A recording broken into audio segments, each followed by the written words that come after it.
Thank you for joining us. I'm Jared Kelly, here with 12-term Congressman, 3-time presidential candidate Ron Paul, with an urgent warning he's sharing exclusively right here for all Americans who are watching this, regardless of political party. Dr. Paul, it's an honor to have you with us, sir. It's my pleasure, Jared. Well, let's get right to it. You believe our country is on the cusp of a massive financial crisis. Just how bad are you predicting the crisis will be? I think it's going to be very bad. I think it'll probably be worse than our Great Depression. I think it's going to be worse than the crisis that we had in 2008 and 2009. And I'm going to talk very specifically about the steps you should take to protect yourself. In short, I believe we as a nation are on the brink of a massive financial crisis, infinitely worse than the crisis of 2008. And that's because it won't be a banking and mortgage problem, but a full-blown currency crisis, the likes of which we've never experienced in this country.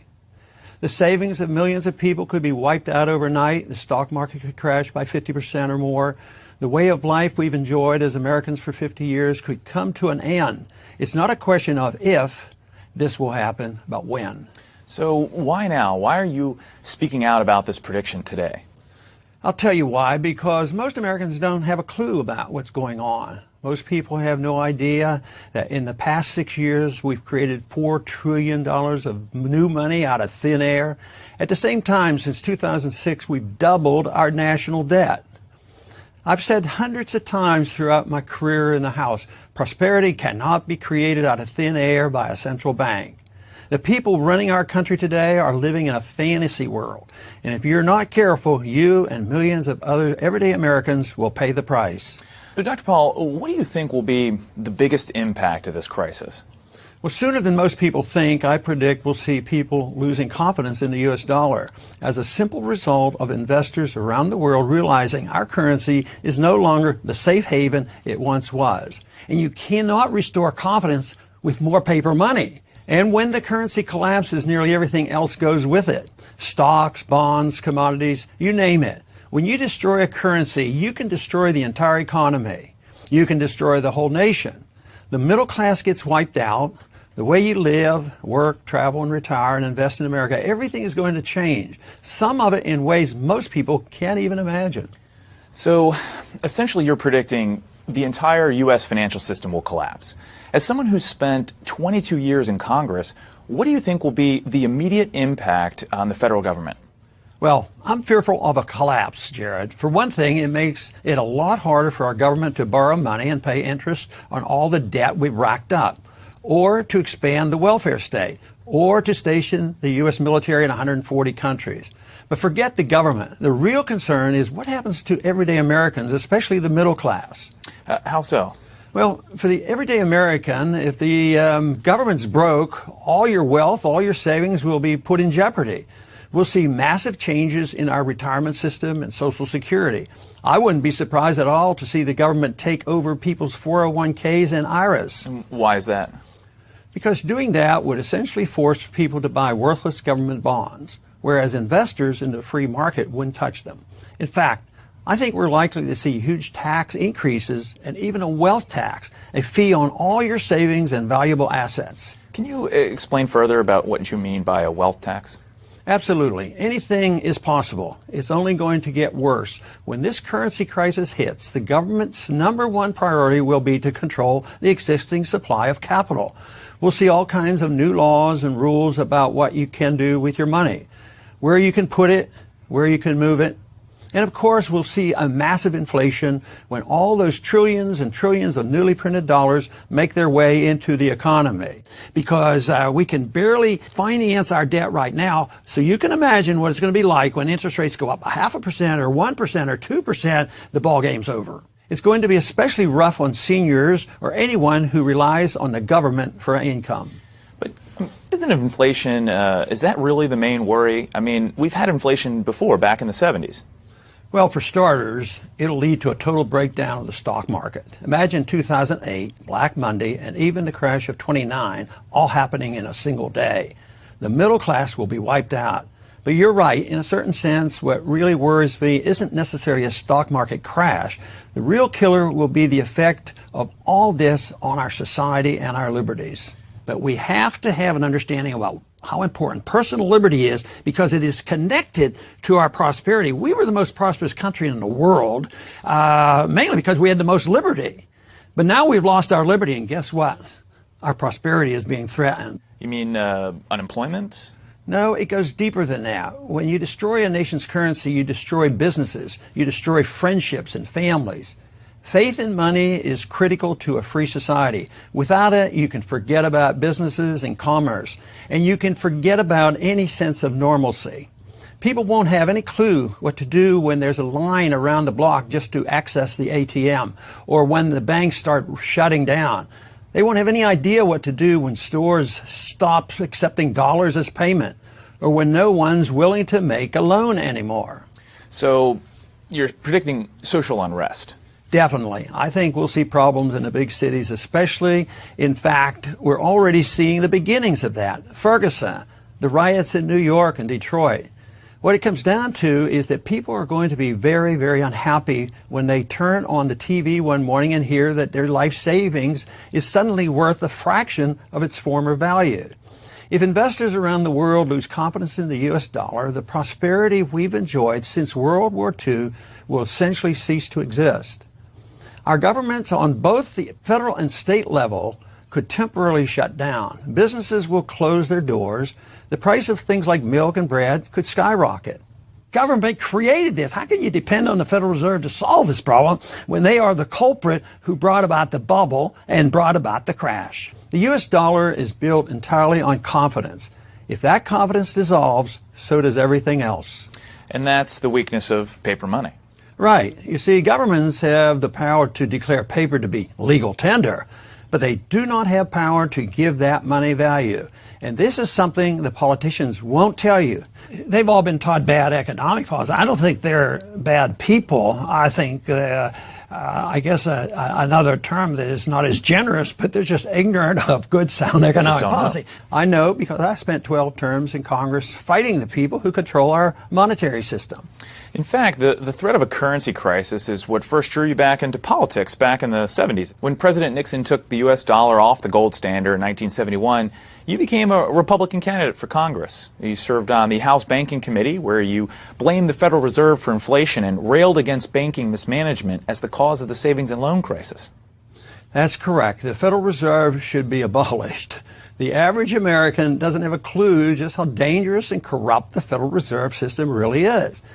Today, we've essentially embarked on an out-of-control experiment with our currency, printing absurd amounts of money out of thin air and borrowing so much that we can never, ever hope to pay back our creditors.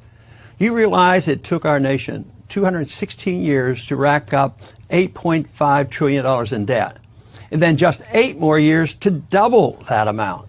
Well, let me ask you this. You served on the House Banking Committee, the Committee on Foreign Affairs, and you sponsored over 600 legislative bills.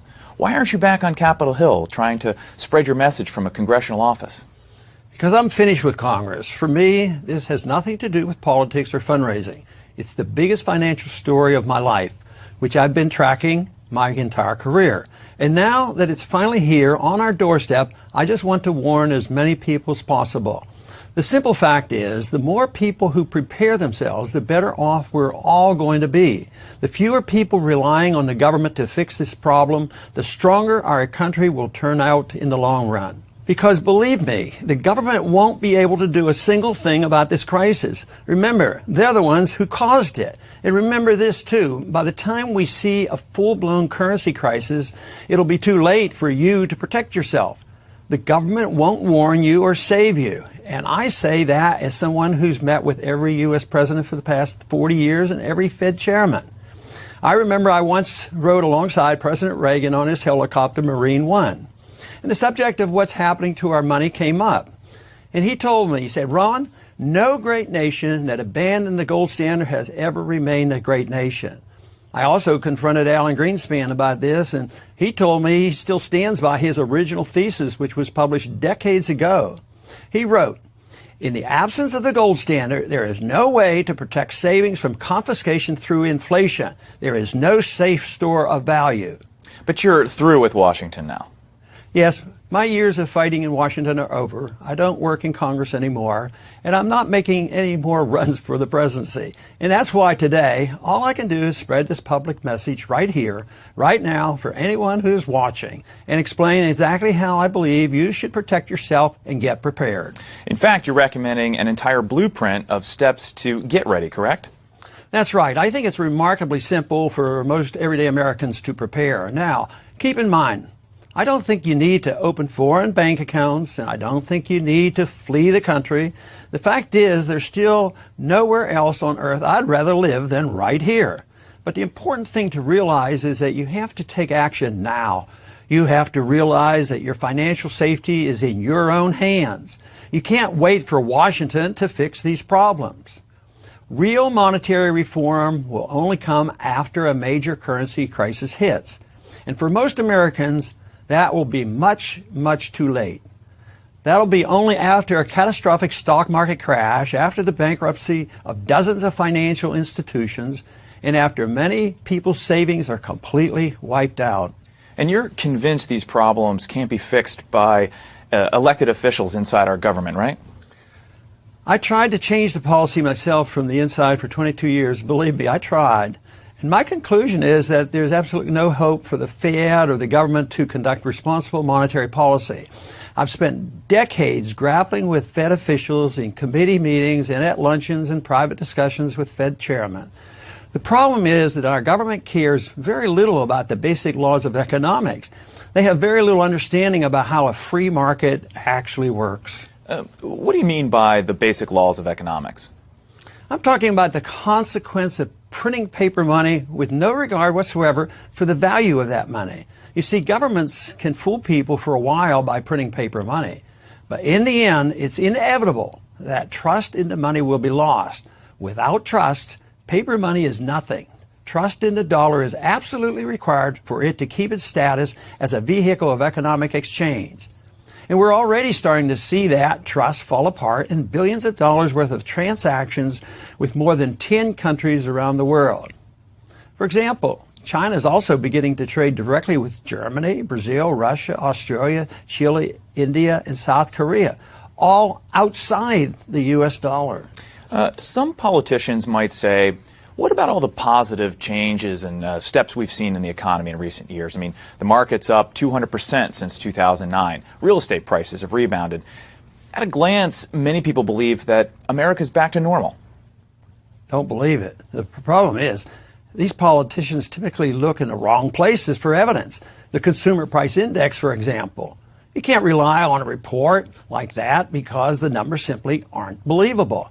Whatever you might think about the market and the economy, whatever political party you affiliate with, you can't afford to ignore the possibility that things are not back to normal in America right now.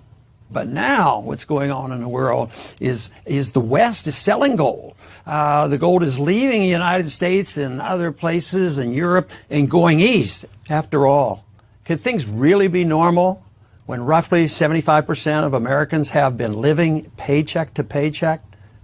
Can things really be back to normal in America when the number of people on food stamps has doubled since 2008 and when half of all children born today will be on food stamps at some point in their life?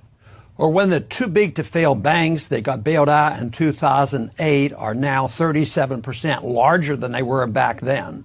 Can things really be normal when our country's money supply has increased by 400% since 2006, all just printed out of thin air? It's like something out of Weimar Germany or the last 20 years in Zimbabwe. Do you have an exact date when you believe this crisis is going to hit?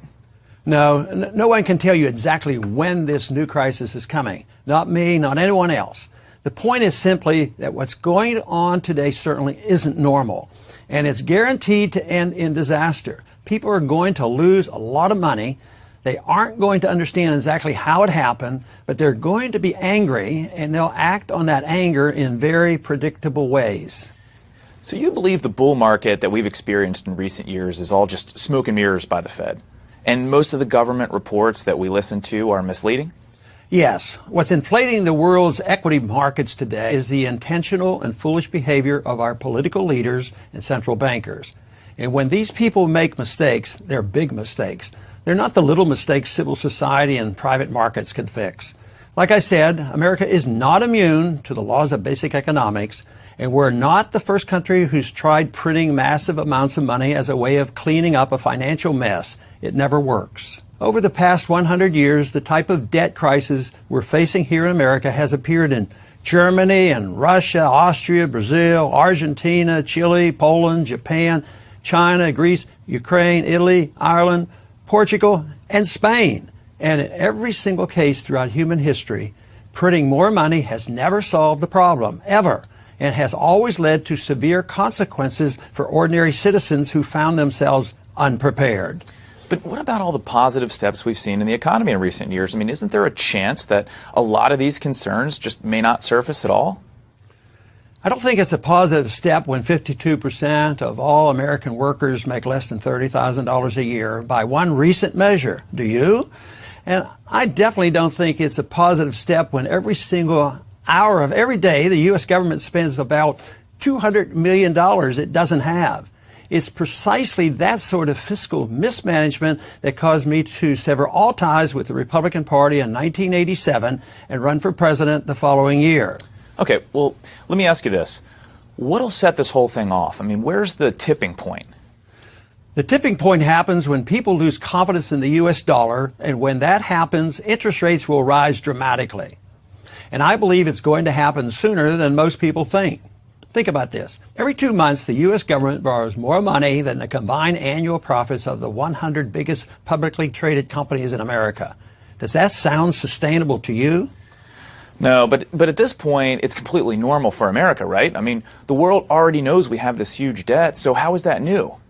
America can't be a debtor forever. It can't be normal that we owe more government debt than any country in the history of the world. It can't be normal that we have more debt than every country in the European Union combined. Granted, we've been hearing about this stuff for years, but what's new about all this is that the costs of maintaining all that debt are about to skyrocket. Again, you can't put off paying your debts forever. It always catches up to you. It's not a question of if, but when. Yeah, but if paying... Wait a minute. Hold on. Think of it like this. The Fed has manipulated interest rates 10 times since August 2007, from around 5% to between 0 and 0.25. Okay? How can a rate of near 0% last forever? It can't. So ask yourself, what happens if the average real interest rate goes up? I'm not talking about skyrocketing rates of 10% or so, which aren't hard to imagine, but I'm talking about if rates just go up to normal. What if the rate ends up being just 4% annually? How does the government pay off all our debt? Do you realize that even if we paid it off over 30 years, a 4% would end up spending $58 trillion just to simply repay what we owe right now? If the rate ends up at 6%, we'd spend $102 trillion. How do we pull that off? Well, a lot of this stuff is just mismanagement by politicians, right? Isn't there a chance the rest of the world might, I don't know, cut Americans some slack and wait around for policy change? No, that's not how international credit works. 10 different countries have already signed deals to begin phasing out the U.S. dollar as the basis of trade. And you definitely can't wait for politicians to solve the problem. Our net public debt has more than doubled since 2006. This is years and years in the making. The politicians can't solve this problem. There's no chance they'll work this out. It's too late. As far as the world cutting America slack, you have to remember that the entire concept of money is based upon soundness, the promise of value. That's what money is all about. You've heard the expression, good faith. Sure. If we don't make a good faith attempt to pay back our debt, nobody will loan us any more money. And printing even more money makes the problem worse. And that's because the entire idea of honest money developed naturally to replace bartering so that farmers didn't have to walk around with a bag of potatoes anytime they wanted to buy something, right? Paper money is a promise that something of value is tied to it, like gold. We left the gold standard decades ago, so the U.S. dollar is only as good as the faith people have in it. And that confidence is already starting to crumble. Exactly. And when money can't be trusted, the price signals in the market all around the world can't be relied on anymore, which makes it harder and harder for people to exchange labor and capital internationally. The entire system breaks down as a result of the inevitable mistakes people make investing and saving their money. The scary thing is that many people in America, including many politicians in Washington, don't understand this because the U.S. dollar has dominated the financial world for more than 50 years. Okay, so to summarize, you believe all the trillions of dollars of new money being printed by the government will cause a massive devaluation of the dollar on a scale that we've never seen before. People could lose a bulk of their savings in a matter of hours, and most people will be completely surprised. For some people, the only warning you're going to get is me sitting here right now and talking to you. You won't hear about this on the news until it's already happened. And the government won't say a word. It would cause a panic. And yes, the crisis could arrive literally overnight, as it did in Great Britain in the 1970s. We're already seeing the warning signs. The Fed itself has announced that since 2003, the exchange value of the U.S. dollar has plummeted by as much as 20%. The IMF has proposed an entirely new world reserve currency system. Even Warren Buffett, a man who built his fortune on the strength of America, has moved something like 70% of his remaining government fixed income investments into foreign currencies. Now, Dr. Paul, you have a unique record in Congress. You never voted for more debt. You tried to audit and even abolish the Federal Reserve, and you refused to vote for anything that didn't strictly adhere to the Constitution. Isn't there anything that monetary experts or fiscally minded politicians can do to stop this crisis from happening and prevent this tragedy before it's too late? Theoretically, maybe, but they won't do it for political reasons. No way. The actions of the Fed and the last two White House administrations have gone beyond anything I could have ever imagined or fought in Congress. It's too late. I fear there could be civil unrest, massive unemployment, a huge drop in stock prices, great destruction of wealth, the erosion of personal liberties, vicious capital controls, the suppression of privacy, authoritarian clampdowns, bank and brokerage closings on a massive scale, and ultimately a major crisis as the U.S. dollar is rejected for almost any non-paper alternative.